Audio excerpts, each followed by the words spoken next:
Welcome to today's installment of B Movies Presents Cinema of Steel.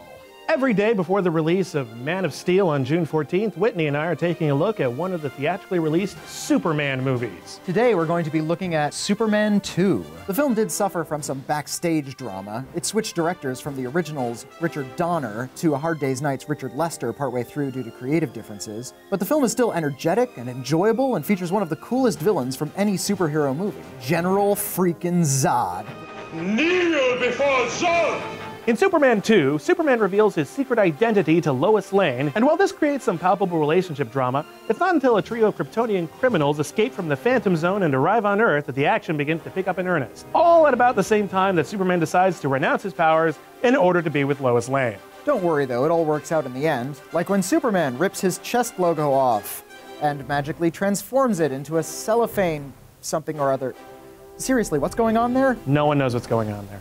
Bibbs, what did you think of this theatrical cut of Superman 2? It's a really cool film, largely because Terrence Stamp is a truly excellent villain. He's this Shakespearean revenge-obsessed warlord who completely wrecks America's shit all throughout the movie. He's a really palpable threat. Also, Ursa, hot.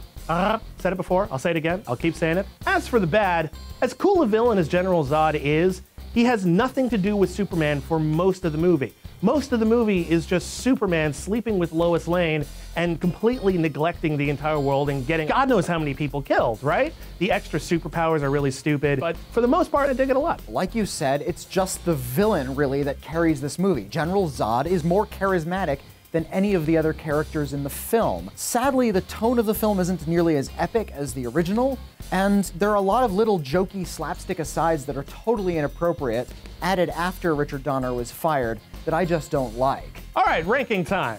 Well, it's not perfect, but I still think this is the best Superman movie we've had so far, and probably the best Superman movie we're gonna have for a while on Cinema of Steel. Whitney? I would put Superman 2, strangely enough, at the bottom of our current list. I love Superman, the original, a lot. That's clearly the best. I like the corniness of the serials and the look of the animated films. This just feels like a utilitarian Superman kind of movie.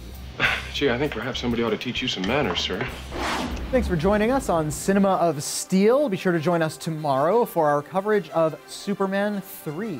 Oh, God.